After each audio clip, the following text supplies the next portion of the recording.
हम देख रहे हैं वे प्रश्न मध्यकालीन भारत के जो ऑल टीचर्स एग्जाम्स में पूछे गए थे। प्रीवियस ईयर्स क्वेश्चंस को हम डिस्कस करेंगे। सिंचाई कर लगाने वाला प्रथम सुल्तान कौन था? फिरोज शाह तुगलक। सिक्कों पर टकसाल का नाम लिखने की परंपरा भारत में किस सुल्तान ने शुरू की थी? इल्तुतमिश ने। तुगलकाबाद शहर का निर्माण करवाया गया था गयासुद्दीन तुगलक द्वारा दिल्ली में। गोरा बादल पद्मिनी चौपाई के लेखक का नाम? जैन मुनि हेमरतन सूरी। सल्तनत कालीन इतलाक क्या था? यह था शाही घुड़सवारों को धनादेश पत्र। इतलाक प्रथा का फिरोज शाह तुगलक ने किया था। इतलाक प्रथा का शुरुआत इतलाक प्रथा की शुरुआत फिरोज शाह तुगलक ने की थी। किस सुल्तान ने चालीसा दल को भंग किया था? गयासुद्दीन बलबन ने। चचनामा किस मूल भाषा में लिखी गई थी? अरबी में। अलाउद्दीन खिलजी के जालोर आक्रमण के समय उलुग खां कहाँ का सूबेदार था? बयाना का। जियाउद्दीन बरनी किस सुल्तान के दरबार में सलाहकार थे? सुल्तान मोहम्मद बिन तुगलक के दरबार में। भारत में तुर्कों द्वारा निर्मित पहली मस्जिद कुव्वत उल इस्लाम मस्जिद जो दिल्ली में, उसके निर्माता का नाम कुतुबुद्दीन ऐबक। दीवान रियासत का संस्थापक था अलाउद्दीन खिलजी। बाजार नियंत्रण व्यवस्था को कार्यान्वित किया था अलाउद्दीन खिलजी ने। दीवान रियासत के तहत दीवान रियासत की जो स्थापना क्यों की थी? बाजार नियंत्रण व्यवस्था को कार्यान्वित करने हेतु। और बाजार के अधीक्षक को शहनाए मंडी कहते थे। क्या कहते थे? शहनाए मंडी। 1202 में नालंदा विश्वविद्यालय को किसने नष्ट किया था? बख्तियार खिलजी ने। और नालंदा विश्वविद्यालय की स्थापना किसने की थी? गुप्त वंश के सम्राट कुमारगुप्त प्रथम ने। किसने इक्ता प्रणाली को समाप्त कर दिया था? अलाउद्दीन खिलजी ने। और इक्ता प्रणाली की शुरुआत किसने की थी?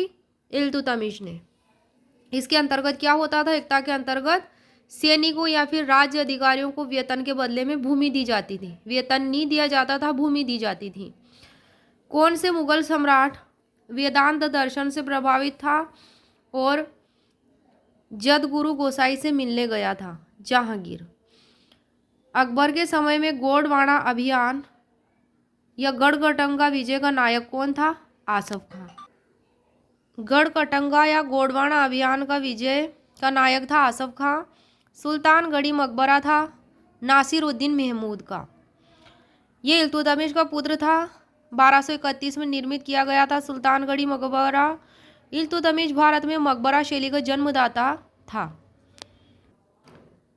किसने कश्मीर में शालीमार बाग और निशाद बाग की नींव रखी थी? जहांगीर ने। किसने रखी थी? शालीमार बाग और निशाद बाग की नींव जहांगीर ने। जहांगीर ने वास्तुकला की अपेक्षा चित्रकला को अधिक आश्रय दिया था। किसको? चित्रकला को। इस पे ध्यान ज्यादा दिया था जहांगीर ने। उसके समय में बहुत कम इमारतों का निर्माण हुआ था जहांगीर के समय सबसे उल्लेखनीय इमारत का नाम एतमादुद्दौला का मकबरा। मुगल वंश की किस इमारत के डिजाइन और वास्तुकला से उस्ताद ईसा खां संबंधित है? ताजमहल से। प्रधान मिस्त्री और निर्माता माने जाते हैं उस्ताद ईसा ताजमहल के। और मुख्य स्थापत्यकार था उस्ताद अहमद लाहौरी। कौन था मुख्य स्थापत्यकार? उस्ताद अहमद लाहौरी। किसका? ताजमहल का। शेरशाह सूरी अपने किस कार्य के लिए सर्वाधिक प्रसिद्ध है? प्रशासनिक सुधार के लिए। किसके लिए प्रसिद्ध है? प्रशासनिक सुधार के लिए। अकबर के शासनकाल में किसके निर्देशन में महाभारत का फारसी में अनुवाद हुआ था? फेजी के टाइम पे। कौन से चित्रकार ने, किसके निर्देशन में हुआ था महाभारत का फारसी में अनुवाद? फेजी के निर्देशन में।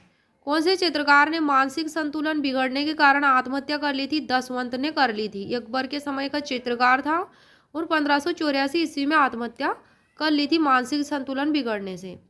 कौन दिल्ली सुल्तानों के अधीन सैन्य विभाग का प्रमुख होता था? आरिजे मुमालिक। कौन होता था? आरिजे मुमालिक। उसका विभाग था दीवाने अर्ज। उसका कार्य सैनिकों की भर्ती, उनका विवरण रखना तथा अस्त्र शस्त्र की अवस्था रखना था। दीवान ए अमीर कोही नामक विभाग जो कृषि से संबंधित था स्थापित किया गया था मोहम्मद बिन तुगलक के द्वारा। किसके द्वारा? मोहम्मद बिन तुगलक के द्वारा। दीवान ए अमीर कोही नामक विभाग ये किससे संबंधित था? कृषि से। किसने अशोक के पाषाण स्तंभों को स्वर्ण स्तंभ कहा है? फिरोज शाह तुगलक ने कहा है। और इन स्तंभों के नाम हैं टोपरा और मेरठ। ये दिल्ली में मंगवाए गए और वहां स्थापित किए गए। किस मुगल शासक द्वारा सती के विरुद्ध राजकीय निषेध जारी किया गया था? किस मुगल सम्राट द्वारा सती प्रथा जो थी उसके विरुद्ध राजकीय निर्देश जारी किया गया था? औरंगजेब के द्वारा। स्पष्ट रूप से फरमान जारी करके अपने साम्राज्य में सती प्रथा को प्रतिबंधित कर दिया था औरंगजेब ने। और मध्यकालीन भारत में भी आवाज उठाई थी और ये प्रयास किया था मोहम्मद तुगलक ने।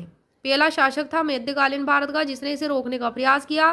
फिर मुगल काल में अकबर ने रोकने का प्रयास किया था सती प्रथा को। अकबर ने किस सिख गुरु को 500 बीघा जमीन दान के रूप में दी थी? गुरु रामदास को, सिखों के गुरु रामदास को। अमरदास के दामाद थे रामदास। कौन थे? अमरदास के दामाद। रामदास ने अपने तीसरे पुत्र अर्जुन देव, गुरु अर्जुन देव जो कि 5वें गुरु थे सिखों के, को उत्तराधिकारी नियुक्त करके गुरु का पद पैतृक बना दिया। औरंगजेब के समय में लिखी गई पुस्तक फतवाए आलमगीरी का संबंध है कानून संहिता से। किससे है? कानून संहिता से। किस दिल्ली सुल्तान को अपनी विद्वता के कारण अपने युग का अरस्तु कहा जाता है? ये कहा जाता है मोहम्मद बिन तुगलक को। राजवाही और उलूग खानी थी, ये थी फिरोज शाह तुगलक द्वारा बनवाई गई नहरों के नाम। फिरोज तुगलक प्रथम शासक था जिसने बांध बनाकर वर्षा का पानी एकत्र करने की योजना कार्यान्वित की थी। फिरोज शाह तुगलक द्वारा बनाई गई 5 प्रमुख नहरें। उन नहरों के नाम: पहली उलूखानी नहर, दूसरी राजवाही नहर, तीसरी सिरमौर की पहाड़ी से लेकर हांसी तक की नहर, चौथी घग्गर से फिरोजाबाद तक की नहर और 5वीं यमुना से फिरोजाबाद तक की नहर। घोड़े की नाल का तीर को पहली बार कहाँ पेश किया गया था? घोड़े की नाल का तीर इसे पहली बार कहाँ पेश किया गया था? अलाई दरवाजा में। यह कुव्वत उल इस्लाम मस्जिद का दक्षिणी प्रवेश द्वार था। अलाई दरवाजा क्या था? कुव्वत उल इस्लाम मस्जिद का दक्षिणी प्रवेश द्वार जिसे अलाउद्दीन खिलजी ने बनवाया था। जौनपुर में शर की राज्य स्थापित किया था मलिक सरवर ने। जौनपुर में शर की राज्य किसने स्थापित किया था? मलिक सरवर ने। सल्तनत काल में कौन सी नई फसल को प्रयोग में लाना प्रारंभ किया गया था? नील की फसल, नील की खेती। रैयत आला की पदवी किसने धारण की थी? खिज्र खां ने। खिज्र खां कौन था? सैयद वंश का संस्थापक। और उसने खुद को पैगंबर मोहम्मद का वंशज बताया खिज्र खां ने। तो रैयत आला की पदवी धारण किसने की थी? खिज्र खां ने। सैनिक और ये उपाधि सुल्तान की उपाधि धारण करने के बदले में, मतलब सुल्तान की उपाधि धारण नहीं की थी, रैयत आला की पदवी धारण की थी उसके बजाय खिज्र खां ने।